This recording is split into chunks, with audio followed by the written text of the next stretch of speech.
Last Thursday, it's the day before yesterday, I was in Washington, D.C., giving a talk to a group on William Tyndale.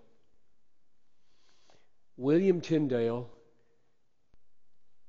translated the New Testament from Greek into English for the first time. Not that there was no English before that, but Wycliffe's efforts 130 years earlier were from the Latin Vulgate. For the first time, William Tyndale, writing for the common man, put the Greek Testament in English in 1526. And he was killed for doing it. They strangled him, and then they burned him to death. They burned him after he was strangled. Now, as I was giving this talk, I had no intention whatsoever of being emotionally worked up about this. Getting teary, misty-eyed.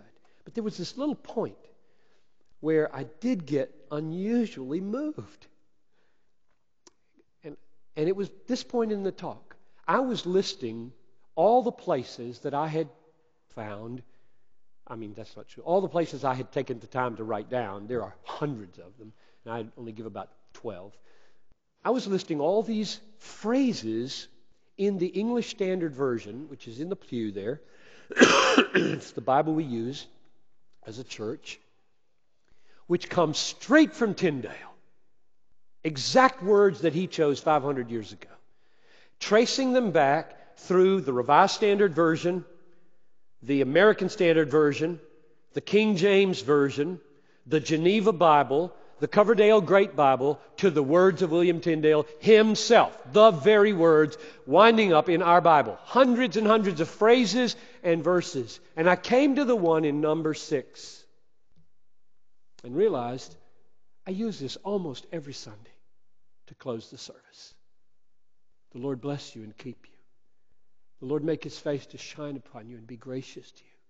The Lord lift up His countenance upon you and give you peace. And realized every single word, with 2 tiny exceptions. He used thee, and we use now you, and he used merciful where we use gracious. So let's just do it Tyndale's way. The Lord bless thee and keep thee. The Lord make His face to shine upon thee and be merciful to thee.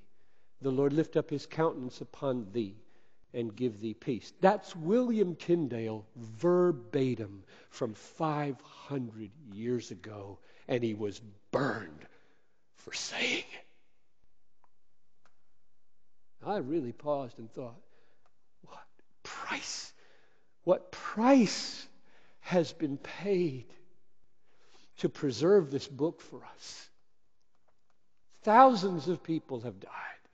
And they're still dying. They're dying so that other peoples can have it in their own language. They're paying their lives so that this most precious of all gifts under Christ Himself would be given.